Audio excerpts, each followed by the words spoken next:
তাহলে আমরা পরবর্তী স্লাইডে চলে যাই। এটা নিয়ে তো কোনো কোশ্চেন আর নাই, তাই না? No sir. Thank you.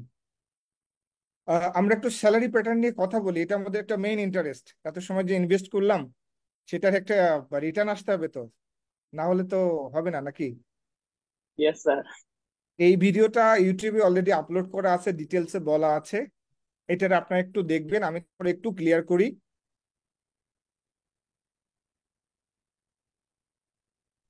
Just a second. আপনি যখন এয়ারক্রাফট মেকানিক বা টেকনিশিয়ান হয়ে জয়েন করবেন, দেখেন এখানে আমরা কিন্তু দুইটা পার্থক্য তুলে ধরার চেষ্টা করেছি। একটা হচ্ছে বিদেশে কেমন পে রেট হয় আর বাংলাদেশে কেমন পে রেট হয়। এটা কিন্তু একটু পরিবর্তন হয়ে গেছে। বেসিক লাইসেন্স হলে বাংলাদেশে এখন 800 থেকে 1200 ডলার আপনার ইউএস বাংলা দিচ্ছে। আর ইনিশিয়ালি জয়েন করলে আপনি 35 থেকে 45 হাজার টাকা পাচ্ছেন, তাই না? আমাকে শুনতে পাচ্ছেন? জি স্যার, জি স্যার, শুনতে শুনতে পাচ্ছি পাচ্ছি আমরা sir. Sir. Yes sir, yes sir, শোনা যাচ্ছে। আর যখন টাইপ রাইটার হচ্ছেন বাংলাদেশি টাকায়, দেখবেন ইউএস বাংলার ওয়েবসাইটে একটা সার্কুলারই আছে, প্রথম টাইপ হলে আপনাদেরকে 2 লাখ টাকা বেতন পাবেন। শোয়েব, আপনি একটু মিউট করবেন প্লিজ।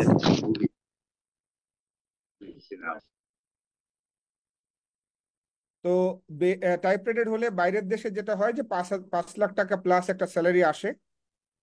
আর সাধারণত একটা টাইপে বাইরে চাকরি হওয়াটা খুব কঠিন। তবে ধরেন যে হ্যাঁ ম্যাম। আমি সকল মেম্বারদের প্রতি দৃষ্টি আকর্ষণ করছি। দেখেন, আমাদের এখানে যে হোস্ট যে আমাদেরকে মিউট করে রাখে, তার একমাত্র রিজন হচ্ছে যে আমাদের হুটহাট করে আনমিউট হয়ে যায়, যার কারণে আমাদের ডিস্ট্রাকশন আমরা হয়ে মানে আমাদের আমাদের যে লক্ষ্য থেকে আমরা বিচ্যুত হয়ে যাই। তো আমি বলবো যে সকলের আমরা একটু মিউট করে রাখবো প্লিজ, নিজ দায়িত্বে।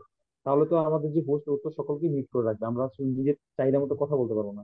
আমরা একটু এটা দৃষ্টি আকর্ষণ কারেক্ট, করবো। হ্যাঁ, কারেক্ট। ধন্যবাদ সকলকে। ওইটাই বললাম যে আপনারা নিজ দায়িত্বে একটু সবাই মিউট করে রাখেন। কথা বলার সময় মিউট করে কথা বলবেন, আমি তো সবাইকে সুযোগ করে দিচ্ছি। ওকে, দেন আমরা দুইজন এখনো করে নাই, একজন হচ্ছে জিয়াউর রহমান আর মোহাম্মদ। ঠিক আছে, এটা ছেড়ে দেই, আমরা শেষ করি। আপনাদের অনেক মূল্যবান ফাইন, সময় ওকে, চলে যাচ্ছে, শেষ করি। ওকে, ফাইন, ওকে। সেটা হচ্ছে কি, দেখেন ইউএস বাংলার ওয়েবসাইটে যদি যান, ডিরেক্টলি মেনশন আছে যদি আপনার একটা টাইপ রেটেড ইঞ্জিনিয়ার হন ওখানে আপনি ডিরেক্টলি 2 লাখ টাকা বেতন পাবেন, ঠিক আছে? এবং যদি বাইরের দেশে হয় সেখানে 5000 ইউএসডি আমরা নর্মালি ধরতে পারি। ইয়াসা লাইসেন্স ইঞ্জিনিয়ার যদি হন, আপনার যদি 3 থেকে 4টা এন্ডোর্সমেন্ট থাকে, 6000 থেকে 10,000 ডলার স্যালারি বেতন আপনি বাইরের দেশে পাওয়ার সম্ভাবনা অনেক বেশি। বাংলাদেশে 8,000 ডলার পেতে পারবেন। ইউএস বাংলা নিজেই কিছুদিন আগে অফার করেছে 330 ইঞ্জিনিয়ার হলে 8,000 ডলার বেতন। বুঝতে পেরেছেন? ক্লিয়ার কি এতটুকু? Yes sir, yes sir. জি স্যার স্যার। এখানে এখানে যে আফটার 3 ইয়ার এক্সপিরিয়েন্স স্যার, এখান থেকে শুরু হয়েছে আমাদের হচ্ছে মেকানিক। তো হচ্ছে যে গ্রাজুয়েশনের পরে যে 3 ইয়ার স্যার, তো ওই 3 ইয়ারে কি আমাদের কোনো বেতন থাকবে না, মানে অন জব হ্যাঁ, ট্রেনিং এর সময় এটাই তো পুরো? লেখা হয়েছে, দেখেন aircraft mechanic technician after 3 years. কোন 3 ইয়ার্স? যখন আপনি পড়াশোনা করে আসলেন। ও আচ্ছা আচ্ছা, জি স্যার, বুঝতে পারছি। মানে হচ্ছে এটা হচ্ছে আমরা যে 3 ইয়ার্স এক্সপিরিয়েন্স নিতেছি ওই সময়কার বেতন হবে আমাদের এটা। Correct, correct. On job training yes করার স্যার, পরে ইয়েস, আপনি চাকরিতে বুঝতে পারছি। ঢুকলে, বা ইউএস বাংলাতে এখন নর্মালি ট্রেনিং অফিসার বা ইঞ্জিনিয়ারিং মেকানিক যাদেরকে নিচ্ছে নর্মালি 35 to 40,000 টাকা তারা অফার করে, ঠিক আছে? ইয়েস স্যার, বুঝতে পারছি স্যার, ক্লিয়ার। দেন বেসিক লাইসেন্স হলে বাড়তেছে, 4টা হলে বাড়তেছে। এরপরে যখন ম্যানেজমেন্ট পজিশন হোল্ড করবেন তখন স্যালারি কম বেশির মাঝামাঝি থাকবে, কিন্তু দায়িত্ব বেশি থাকবে। এইভাবে আস্তে আস্তে আস্তে আস্তে আপনাদের টার্গেট অনুসারে স্যালারিটা বাড়তে থাকবে। স্যালারিটা ডিপেন্ড করে অনেকগুলো জিনিসের উপরে। এক হচ্ছে গিয়ে আপনার কতগুলো লাইসেন্স আছে, কতদিন প্র্যাকটিস করতেছেন, কোন অর্গানাইজেশনে কাজ করতেছেন, এই সব কিছু, কোন দেশে কাজ করতেছেন, এই সব কিছুর উপরে ডিপেন্ড করে আপনার স্যালারিটা হয়। ক্লিয়ার কি? কোন প্রশ্ন আছে? নো তখন স্যার, আমাদের কিছু বলবো ক্লিয়ার যে স্যার। আমি আবারও যে আপনাদের যদি কারো এই ডেটাগুলো রাখতে ইচ্ছুক হন, তাহলে আমরা আসলে অ্যাক্সেস নিয়ে রাখবো, স্ক্রিনশট নিয়ে রাখবো। আপনারা আমরা চাইলে পরবর্তী এগুলো নিয়েও জানতে পারি, একটা সমস্যা নেই। এইটা এই আমাদের স্লাইডটা স্লাইডটা দেওয়া হবে আমরা শেয়ার সাহেবের, করে দেবো। স্লাইডটা আমরা ওপেন সোর্স আমাদের দিয়ে দেবো স্লাইড, সবাইকে। ওকে, হ্যাঁ, হ্যাঁ, এটা আরো ভালো হয়। Okay, fine sir, career. Sir, sorry to interrupt, sir. If I want to complete my typesetting in Airbus 330, what I have to do, sir?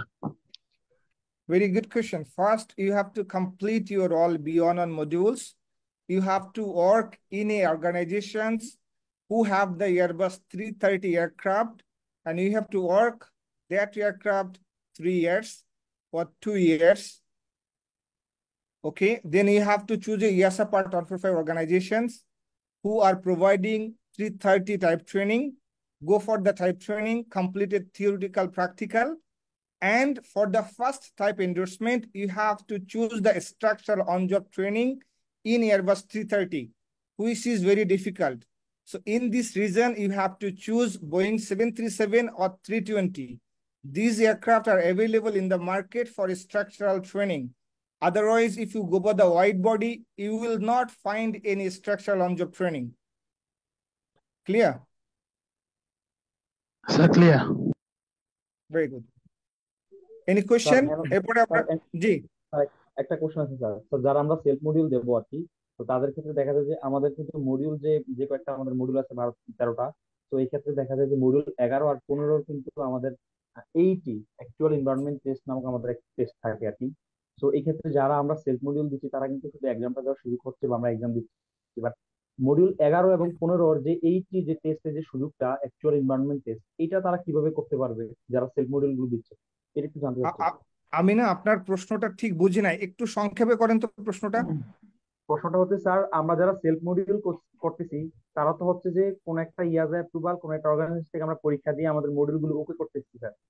কিন্তু মডিউল 11 আর 15, মানে 11 আর 15-র ভিতরে তো স্যার হচ্ছে এইটি নামক একটা টপিক থেকে যায় স্যার, অ্যাকচুয়াল এনভায়রনমেন্ট টেস্ট।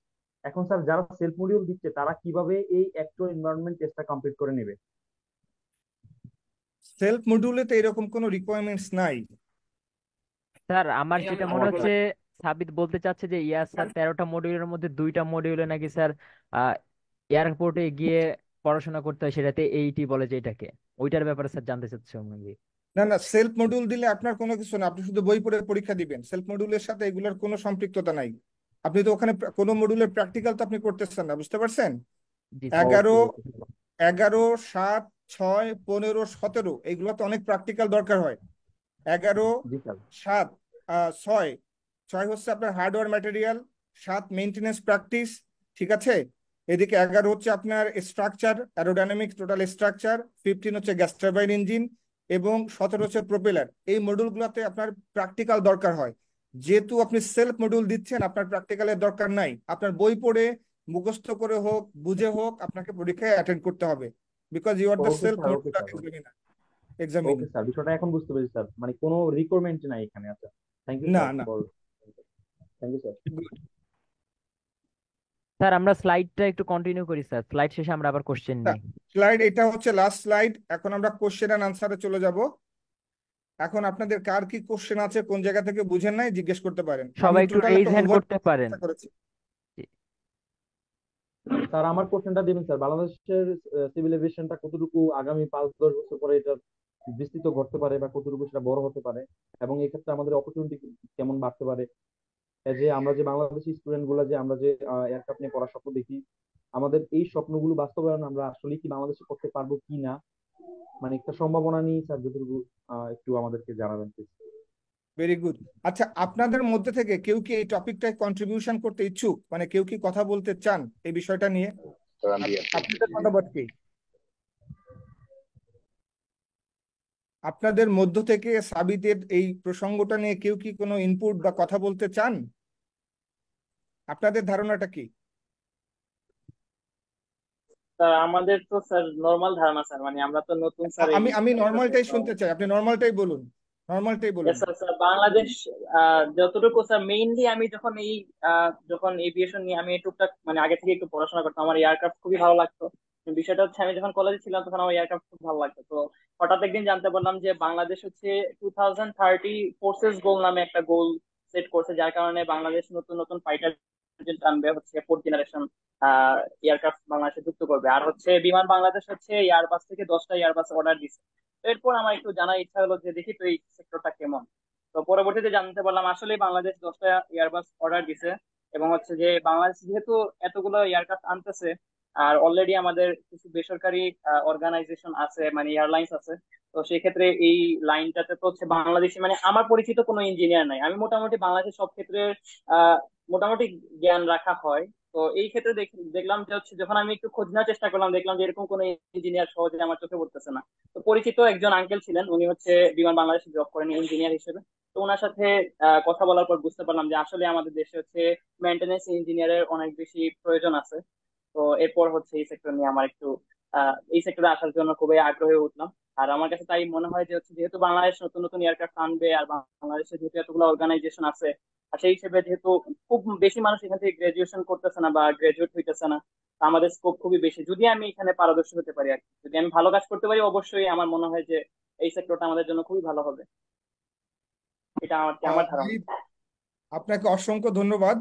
আপনার ধারণা একদমই সঠিক। আমি একটু আপনার সাথে যুক্ত করতে চাই, সেটা হচ্ছে গিয়ে বাংলাদেশ অ্যাভিয়েশনকে গত 5 বছরে যেটা দেখেছেন, পরিবর্তন পেয়েছেন তো না? অবশ্যই। অবভিয়াসলি স্যার, অবভিয়াসলি বাংলাদেশ নিজের দুটো এয়ারক্রাফট তৈরি করছে। তারা হচ্ছে মানে এটা আমাদের স্বপ্নের মতো ছিল যে বাংলাদেশ হচ্ছে কোনোদিন নিজের একটা এয়ারক্রাফটও বানাবে আর কি। আমি তো মানে ভেরি পুরো গুড, অবাক হয়ে গেছিলাম, যদিও ভেরি হচ্ছে গুড, ভেরি বিবিটি গুড। 1 দেখে আমি একটু মানে হচ্ছে খুবই কষ্ট পাইছিলাম যে হচ্ছে আমি আর একটু ভালো এয়ারক্রাফট আশা করছিলাম। বাট বিবিটি 2 দেখে হচ্ছে আমি খুবই মানে হচ্ছে খুশি হয়েছি যে আমাদের দেশে এত সুন্দর একটা এয়ারক্রাফট তৈরি করে ফেলছে। মানে এটা তো হচ্ছে ভেরি গুড। চিন্তার বাইরে একটা বিষয় ছিল আমার। তো এটাই স্যার। আসলে পৃথিবীর কোনো ব্যক্তি যদি কেউ কিছু করতে পারে, আপনি আমি কেন পারবো না? হয়তোবা আমাদের প্রচেষ্টা কম, আমাদের রিসোর্স কম।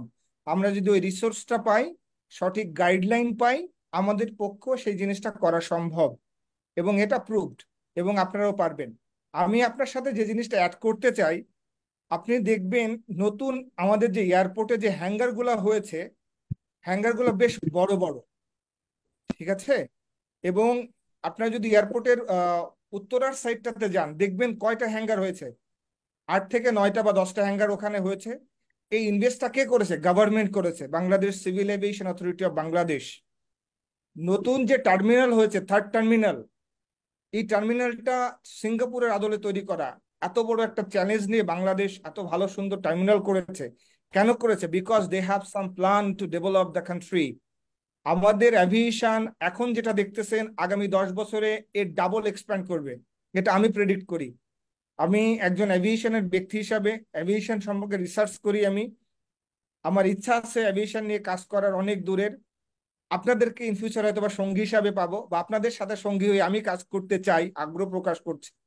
তো সেই জায়গা থেকে বলছি, আজকে যেমন 3টা এয়ারলাইন্স আছে, আমি বিশ্বাস করি এই বছর একটা আসতেছে, আগামী 10 বছরে আরো 3 থেকে 4টা এয়ারলাইন্স আসবে। আমরা হয়তো বা জায়গা দিতে পারবো না। বাংলাদেশে যে জিনিসটার বড় ঘাটতি, সেটা হচ্ছে এমআরও, বেস মেইনটেনেন্স। এখনো আমাদের এয়ারক্রাফটের বড় বড় মেইনটেনেন্স করতে গেলে দেশের বাইরে পাঠাতে হয়। বিমান তাদের সামান্য কিছু করতে পারে, বাদ বাকি 787 তারা এখনো সিসেক বোধহয় করে না বা করতে পারে না, তারাও বাইরে পাঠায়। এই বাইরে পাঠানো আমাদের একটা হিউজ $1 বিলিয়ন আমরা বাইরে পাঠিয়ে দেই। আমরা এখন ডলার সংকটে পড়েছি। যদি বাংলাদেশে হাজার হাজার মানে হাজার কোটি টাকা ইনভেস্ট করার মতো অনেক বিজনেসম্যান আছে, আজকে না করুক, 1 বছর পরে না করুক, 10 বছরের মধ্যে দেখবেন বাংলাদেশে মিনিমাম 2টা এমআরও কোম্পানি হবে। এবং যারা ন্যারো বডি 320 এবং 737 বা এটিআর ফুল বেস মেইনটেনেন্স বাংলাদেশে করার সক্ষমতা অর্জন করবে।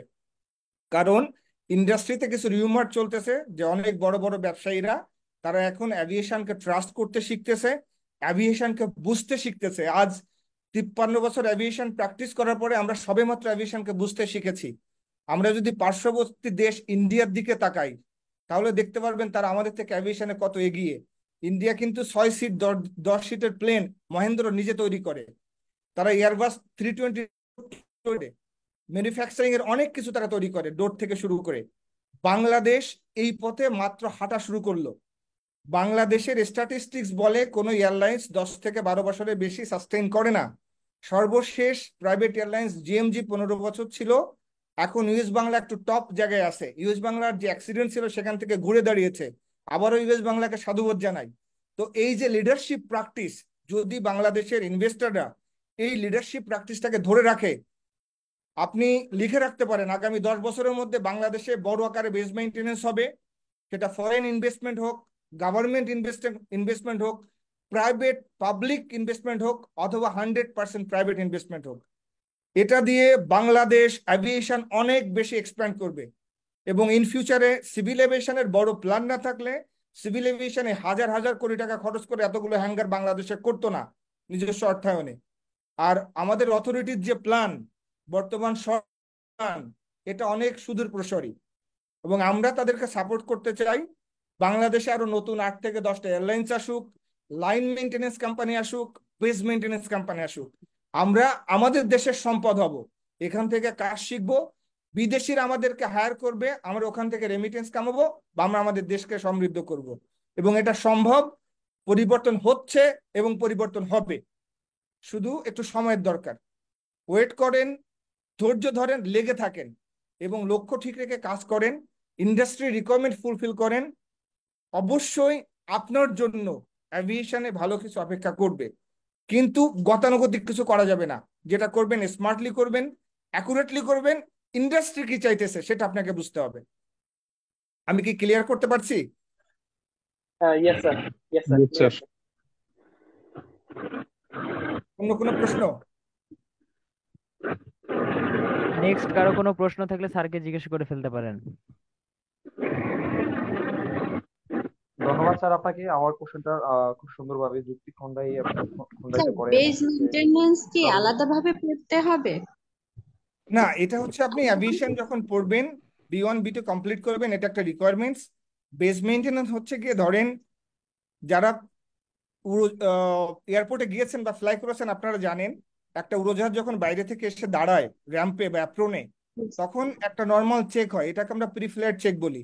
এটা আন্ডার লাইন মেইনটেনেন্স। যদি কোনো লাইট মেইনটেনেন্স করা হয় সেটা লাইন মেইনটেনেন্স, মানে ওখানে যেটা করা সম্ভব, হুইল চেঞ্জও হতে পারে। যে কাজটা করার জন্য এয়ারক্রাফটটাকে হ্যাঙ্গারে নিতে হয়, গ্রাউন্ডেড করতে হয়, সেটাকে বলা হয় বেস মেইনটেনেন্স। জি এয়ারক্রাফট স্যার। হচ্ছে সেফটি ইস্যু কাজ করে, সেফটির জন্য অ্যাভিয়েশন সেফটি একটা গুরুত্বপূর্ণ জিনিস। এই এয়ারক্রাফটকে সেফটি দেওয়ার জন্য এত পড়াশোনা, এত স্টাডি, এত ক্রিটিক্যাল ভাবে জি একজন ইঞ্জিনিয়ার হওয়া, এত কষ্ট করে একজন ইঞ্জিনিয়ার হওয়া, একজন সার্টিফাইড ইঞ্জিনিয়ার হওয়া। আমি যেমন মুখে বলে যাচ্ছি 3 বছর 2 বছর, আমি মুখে বলে যাচ্ছি, আমি দিনটা পার করে আসছি। আপনারা যখন যাবেন এত সহজ না, এখানে কিছু স্ট্রাগলিং পার্ট আছে। প্রতিদিন কাজ শিখবেন, রোদে থাকবেন, বৃষ্টিতে ভিজবেন, তাই না? এই যে ক্রিটিক্যাল জিনিসগুলো শিখে শিখে আজকে এই ট্রেনিং সেই ট্রেনিং, অনেক বেশি ট্রেনিং করানো হবে, সেফটিটাকে মেজার করা হবে, কনসার্ন গুলো আপনি ধারণ করবেন। একটা সেফটি এনশিওর করার জন্য শুধু কোয়ালিটি দায়ী নয়, একটা অর্গানাইজেশনের ইন্ডিভিজুয়াল পার্সন দায়ী। তো আপনি নিজেও দায়ী আপনার এই প্লেনটাকে এনশিওর করার জন্য। আপনি জানেন না আপনার রিলেটিভ ওই প্লেনে ফ্লাই করছে, তো আপনি চাইলেই মানে শর্টকাট ওয়েতে মেইনটেনেন্স করতে পারবেন না।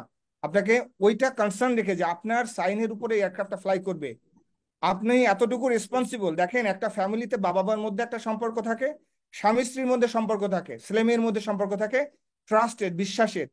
পাইলট এবং ইঞ্জিনিয়ারের মধ্যে সম্পর্কটা কিন্তু তার থেকেও বেশি বিশ্বাসের। আপনি পাইলটকে মানে ক্যাপ্টেনকে বলবেন, captain your flight is good, captain কিন্তু ফ্লাইটটা নিয়ে যাবে। আপনার ফ্লাইট যদি ভালো থাকে, আপনি ক্যাপ্টেনকে শুধু বলবেন, ক্যাপ্টেন ফ্লাইটটা ভালো নয়, আমি সাইন করতে পারবো না।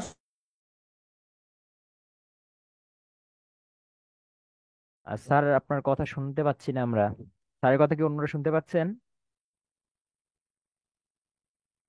ক্যাপ্টেন জানে না এই এয়ারক্রাফটে কি আছে, আপনি তাকে বলেছেন I certify this, you can take this, captain এটাকে নিয়ে যাবে।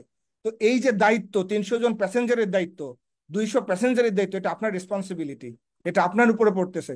সুতরাং এই সাবজেক্টটা এত সহজভাবে দেখলে হবে না, অনেক রেসপন্সিবিলিটি, অনেক স্ট্রাগল। বেস মেইনটেনেন্স আরো মানে বেশি মেজর চেক হয়, ওই চেকগুলো আরো পুঙ্খানুপুঙ্খানুভাবে করা হয় এবং মেকানিক টেকনিশিয়ানরা সাপোর্ট করে, B1 লাইসেন্স ইঞ্জিনিয়ার সাপোর্ট হিসাবে কাজ করে এবং ক্যাটাগরি সি লাইসেন্সড ইঞ্জিনিয়াররা বেস মেইনটেনেন্সে প্রত্যেকটা টাস্ক এবং এয়ারক্রাফটকে রিলিজ করে। বুঝতে পেরেছেন? জি sir, thank you. Yes sir, sir. I want to again question sir, last কোশ্চেনটা করতেছি স্যার স্যার। অনেকেই স্যার অ্যারোটিক্যাল থেকে মানে সেলফ মডিউল দিয়ে থাকে আর কি। এখন জি, ওর তারা বেশি প্রায়োরিটি পাবে আর কি। জেএমই তে পড়ছে, আর আরেকজন হচ্ছে অ্যারোটিক্যালে পড়ছে। এই দুইটা বিষয় একটু যদি বলতেন স্যার। আচ্ছা শান্ত, আমি আবার একটা জিনিস ক্লিয়ার করি। আপনি যদি এএমই চুজ করেন, এএমই রিকোয়ারমেন্টসটা কি? তাকে লাইসেন্স মডিউল হতে হবে, কারেক্ট? Yes sir. গুড। তো আপনি যদি শুধু বিএসসি অ্যারোনটিক্যাল পড়ে আসেন, আপনি যদি লাইসেন্স ইঞ্জিনিয়ার হতে চান, আপনাকে আবার মডিউল দিতে হবে। Am I correct? Yes sir. আর আমি যদি একবার মডিউল পাস করে আসি, আমার জন্য কি হলো, যে আমি ঢুকে 2 বছর কাজ করে লাইসেন্স পেয়ে গেলাম। আর আপনি ঢোকার পরে কাজ করতেছেন প্লাস মডিউল এক্সাম দিবেন, তারপরে লাইসেন্সটা পাবেন। ভ্যালু আপনার সেমই থাকবে, বরঞ্চ ব্যাচেলর্স ডিগ্রি থাকলে ইন ফিউচারে for your promotions, getting approve, আপনি মানে অ্যাব্রোডে যাওয়ার জন্য, আপনি মাইগ্রেশন করার জন্য, তখন এগুলো আপনাকে আবার প্রায়োরিটি দিবে। Okay sir. পরবর্তীতে বলুন, আর কেউ আছেন? স্যার স্যার আমার লাস্ট একটা কোশ্চেন ছিল একটু স্যার। আগে আহ, যেটা বলছিলাম যে স্যার আমরা যারা ব্যাচেলর নিয়ে পড়াশোনা করি তারা দেখা গেছে অনেক ক্ষেত্রে যে পড়াশোনা করার পরে বাইরে সেটেল হয় বা বাইরের দেশ থেকে যে ভালো একটা অপরচুনিটি গেইন করার পরে যে আমাদের দেশের রেমিটেন্স তারা পাঠায়। দেন তেমনি আমাদের দেশেও বিভিন্ন যারা এয়ারক্রাফট ইঞ্জিনিয়ার আছে তারাও কিন্তু আমাদের দেশ থেকে কিন্তু এখন টাকা নিয়ে তারাও তাদের দেশে স্বাবলম্বী করতেছে। স্যার এর পরিপ্রেক্ষিতে স্যার আমি একটা কোশ্চেন করতে চাই যে আমরা এই এভিয়েশন সেক্টরে ভালো গেইন করার পরে, আমরা ভালো নলেজ গেইন করার পরে, কাজ শেখার পরে আমরা কিভাবে হচ্ছে যে বাইরে সেটেল হতে পারি, বাইরে একটা এয়ারক্রাফট কোম্পানি কে ভালো সার্ভিস দিতে পারি, এবং সেখানে আদৌ কি সেটেল হওয়ার সিস্টেম আছে কিনা, বা সেখানে আমরা বাইরের এয়ারক্রাফট গুলোতে আমরা ভালো কিছু করতে পারি কিনা, এগুলো নিয়ে। মানে আহ, কোশ্চেনটা কি বাইরে জব পাওয়া, না বাইরে গিয়ে হ্যাঁ, মাইগ্রেশন হ্যাঁ, সেটেল হওয়া? হ্যাঁ, বাইরে বাইরে কোশ্চেনের আমাদের মানে এজ এ বাংলাদেশ হিসেবে আমাদের বাইরে কোশ্চেন, বাইরে যে আমাদের যে সেটেল হওয়ার বিষয়টা, আমরা ওখানে জব পাবো কিনা, এটার সম্ভাবনা ভেরি যে গুড কোশ্চেন। দেখেন, সাধারণত আমি এই কোশ্চেনটা একটু আগে টাচ দিয়েছিলাম যে ইন্ডাস্ট্রির যে রিকোয়ারমেন্ট, বাংলাদেশ থেকে মানুষের কেন চাকরি হয় না, কয়েকটা বিষয় আমি তুলে ধরি। প্রথমত হচ্ছে, আমাদের দেশে সব ন্যারো বডি এয়ারক্রাফট ছিল, যে এয়ারক্রাফট গুলো বিদেশিরা কম ইউজ করে। ইউরোপে সাধারণত বাংলাদেশিদের স্কোপ কম, কারণ আমরা সাধারণত ক্যাভেল লাইসেন্স নিয়ে থাকি। যদি আপনার কাছে ইয়াসা লাইসেন্স থাকে এবং আপনার কাছে 3-4টা এন্ডোর্সমেন্ট থাকে, ফর এক্সাম্পল অফ 330, আপনি আজকে ইউএস বাংলায় কাজ করলেন বা আপনি বিমানে কাজ করলেন, আপনার 787 আছে, 330 আছে, যদি বাইরের কোনো অপরচুনিটি দেখেন আপনি অ্যাপ্লাই করবেন, মোস্ট অফ দ্য টাইম আপনার অপরচুনিটি আশা করা যায় আপনি জব পাবেন, কারণ তারা ন্যাশনালিটি দেখতেছে না। আপনি শুনলে অবাক হবেন, ব্রিটিশ এয়ারওয়েজ বর্তমানে কিন্তু বাংলাদেশিদেরকে চাকরি দিয়েছে। কাতার এয়ারওয়েজ থেকে 1-2 জন এখন রিসেন্টলি ব্রিটিশ এয়ারওয়েজে জয়েন করেছে উইথ স্পন্সরশিপ, তার মানে তারা 5 বছর থাকলে নাগরিকত্ব পাবে। রায়ান এয়ারে তাদের এই অপরচুনিটি আছে, ইউরোপে, মিডিল ইস্টে তো আছেই। তার মানে হচ্ছে কি, যদি আপনার কাছে পর্যাপ্ত লাইসেন্স থাকে, হোয়াইট বডি এক্সপিরিয়েন্স থাকে, if you are qualified for this job, আপনার অবশ্যই চাকরির সুযোগ।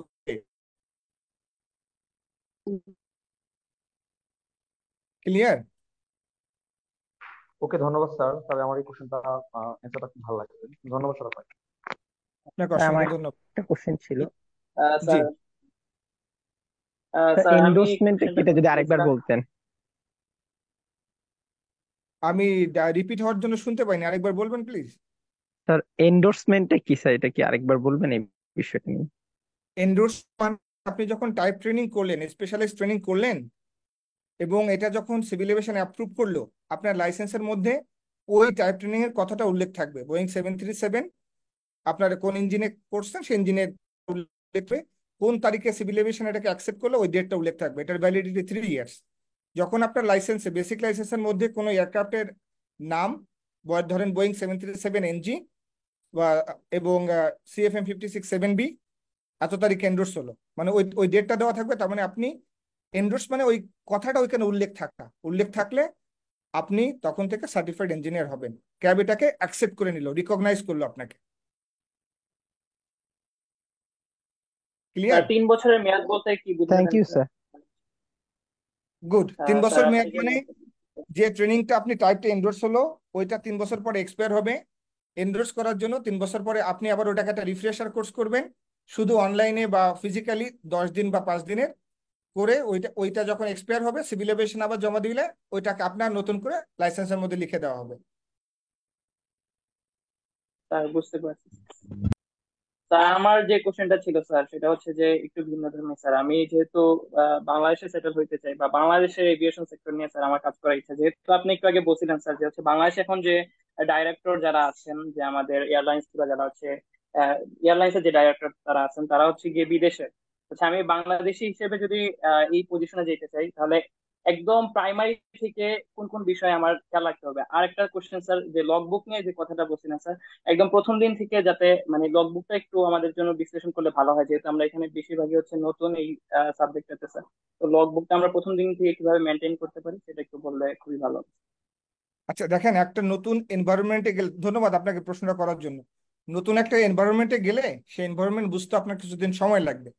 তো যখন আপনি যাবেন, আপনার ডে ওয়ান থেকে না করাটাই উত্তম। আপনি আগে কোম্পানির প্রসিজারটা বুঝবেন, কোম্পানি কিভাবে রান হয় বুঝবেন, আপনার সিনিয়ররা কিভাবে চলতে বলে, দেন তাদের সাথে পরামর্শ করে আপনি লগবুকটা শুরু করবেন। তাতে হবে কি, আপনার এনভায়রনমেন্টটা ফ্রেন্ডলি হয়ে যাবে। না হলে আপনি প্রথম দিন থেকে গিয়ে যদি এই ধরনের অ্যাটিটিউড করেন, আপনি অনেক কিছু বাধার সম্মুখীন হতে পারেন। তো প্রথমে আগে আপনার ফ্যামিলিয়ারিটি যেটা আছে, সবার সাথে একটা সুসম্পর্ক তৈরি করা, ওনারা কিভাবে ফলো করতেছে সেইভাবে নিজেকে ইন্ডাস্ট্রি রিকোয়ারমেন্ট অনুসারে তৈরি করা। এটা গেল আপনার প্রথম আনসার।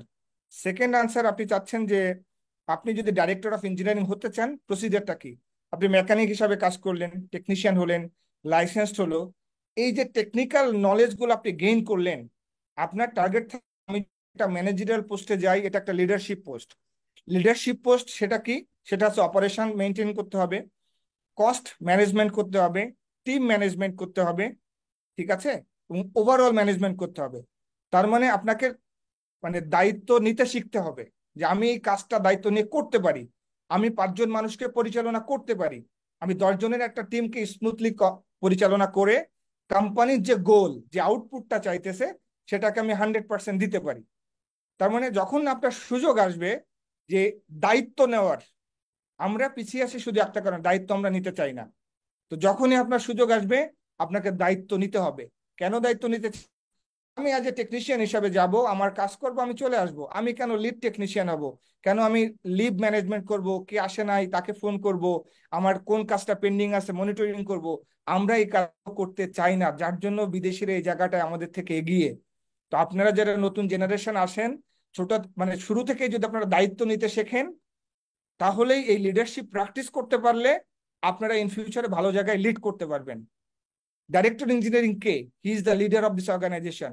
উনি সবকিছু মনিটরিং করে, কোন ইঞ্জিনিয়ার কি করতেছে, কার লিমিটেশন কতটুকু, আমার কোন এয়ারক্রাফটটা কোথায় গ্রাউন্ডেড, কোন কাজটা পেন্ডিং আছে, আমার এয়ারক্রাফটটা কখন গ্রাউন্ডেড হচ্ছে, আমার কেন ফ্লাইটে যাবে না। তার তো অনেক রেসপন্সিবিলিটি। কোম্পানি কখন আপনাকে হাই পে করে? যখন you take the lot of responsibilities, আপনি কোম্পানিকে ওন করেন।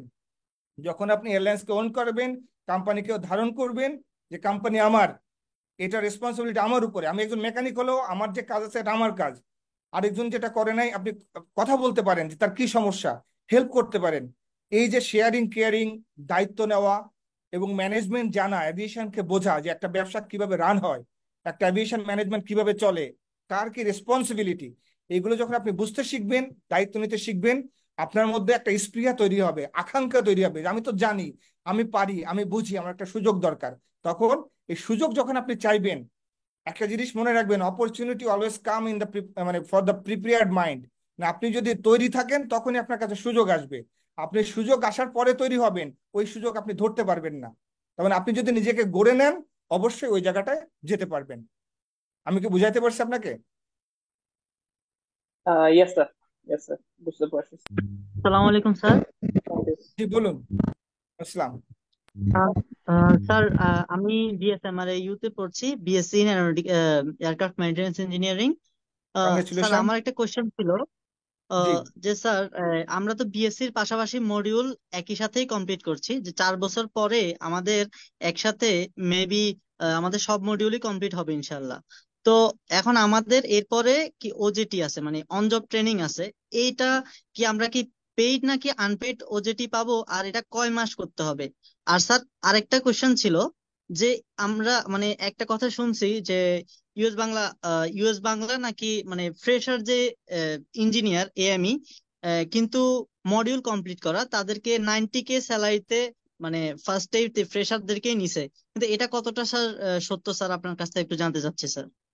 আচ্ছা, আমি ধন্যবাদ আপনাকে, এবং আপনাকে আবারও কংগ্রেচুলেশন। আপনি একটা ভালো বিশ্ববিদ্যালয়ে পড়তেছেন, আপনারা আমাদের ভবিষ্যৎ, আপনারা সবাই আমাদের ভবিষ্যৎ, শুধু আপনি একা নয়।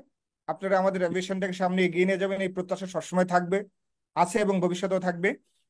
ইন্টার্নশিপ সাধারণত পেইড হওয়াই উচিত, কারণ একটা ছেলে যখন এত কষ্ট করে পড়াশোনা করে আসে, তাকে ইন্ডাস্ট্রি তাকে পে করবে, এটাই সব জায়গার নিয়ম। কিন্তু অনেক সময় দেখা যায় যে কোম্পানির পলিসিতে না থাকলে আপনাকে হয়তো বা পে করবে না।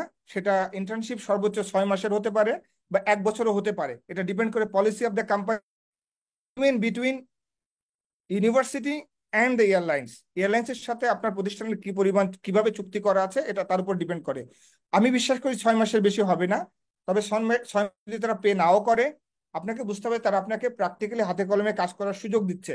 আপনি যে এয়ারক্রাফটটায় কাজ করছেন তার দাম $1 বিলিয়ন, বাংলাদেশি টাকায় 400-500 কোটি টাকা, তাই না?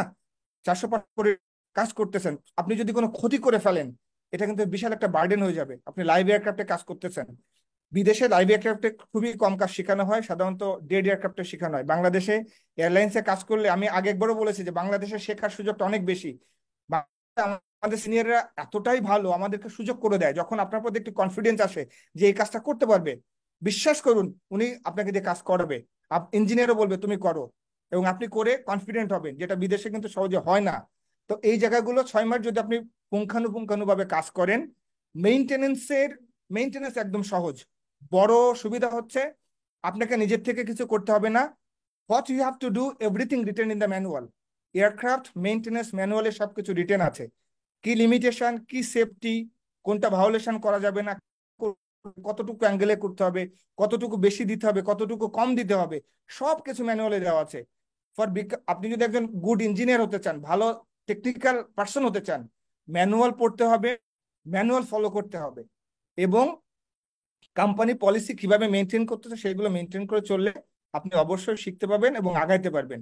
ইন্টার্নশিপের পরে যে প্রশ্নটা আপনি করেছেন যে 6 মাস বা 1 বছর গেল, সেকেন্ড হচ্ছে কি আপনার লগবুকের বিষয়টা ক্লিয়ার হলো। আর কোনো প্রশ্ন আছে আপনার? স্যার ইউএস বাংলার বিষয়টা স্যার, তারা কি হ্যাঁ, ইউএস বাংলা এটা ফ্রেশারদেরকে সত্য, এটা এত সত্য, স্যার হাই এটা স্যালারিতে নেয়? সত্য, এটা সত্য। অনেকেই যারা লাইসেন্স পেয়েছে তারা 90,000 টাকা বেতনে ইউএস বাংলায় চাকরি করছে। এবং আমি আগেও বলেছি ইউএস বাংলার ওয়েবসাইটে একটা সার্কুলার আছে, আপনি দেখেন। আপনি যদি কেউ কিন্তু ইন্টারমিডিয়েট পাস করে ওরা, জি জি স্যার, কিন্তু আমরা তো স্যার ওজেটির পরেই স্যার লাইসেন্সটা পেয়ে যাচ্ছি না, সেখানে আমাদের এক্সপিরিয়েন্স দরকার। এক্সপিরিয়েন্সের পরে স্যার কাজ করার পরে এটা কি 1 থেকে 2 বছরের এক্সপিরিয়েন্স দরকার স্যার, নাকি লাইসেন্স ছাড়াই মিনিমাম আমাদেরকে মিনিমাম 2 ফ্রেশারদেরকে ইয়ার্স নিবে? না, মিনিমাম মিনিমাম 2 2 ইয়ার্স ইয়ার্স আপনার অ্যাপ্রুভ কোর্স হয় তাহলে 2 বছর, আর যদি শুধু বেসিক এক্সাম হয় তাহলে 3 বছর, কারণ আপনার ব্যাচেলর ডিগ্রি আছে এর জন্য। স্যার ওজেটির পরে sir without any experience, without any certificate sir, certificate licence, কিভাবে স্যার কেমন একটা জবের আশা করা যায় স্যার? জবের না স্যালারির? স্যালারি জব দুটোই স্যার। যখন আপনি ইন্টার্নশিপ কমপ্লিট করবেন তখন ওই এয়ারলাইন্সের রিকোয়ারমেন্টস যদি থাকে ওনারাই আপনাকে চাকরি অফার করবে, অথবা কমপ্লিট করার পরে আপনি তাদেরকে রিকোয়েস্ট করবেন যে আমি তো কমপ্লিট করেছি, আমাকে একটা জবের সুযোগ দেওয়া হোক। সেক্ষেত্রে বাংলাদেশ প্রেক্ষাপটে এখন 40,000 to 45,000 আপনি পাবেন ইনিশিয়ালি। অথবা বাংলাদেশ বিমানে সার্কুলার থাকলে বাংলাদেশ বিমানে অ্যাপ্লাই করবেন, নভোতে অ্যাপ্লাই করবেন, ফ্লাইডেক আসছে ফ্লাইডেকে অ্যাপ্লাই করবেন। এরপরে যদি কোনো এমআরও চলে আসে এমআরওতে অ্যাপ্লাই করবেন, লাইন মেনটেন্যান্স কোম্পানি আসবেন, যে আপনাকে ভালো অফার করবে সেখানে জয়েন করবেন।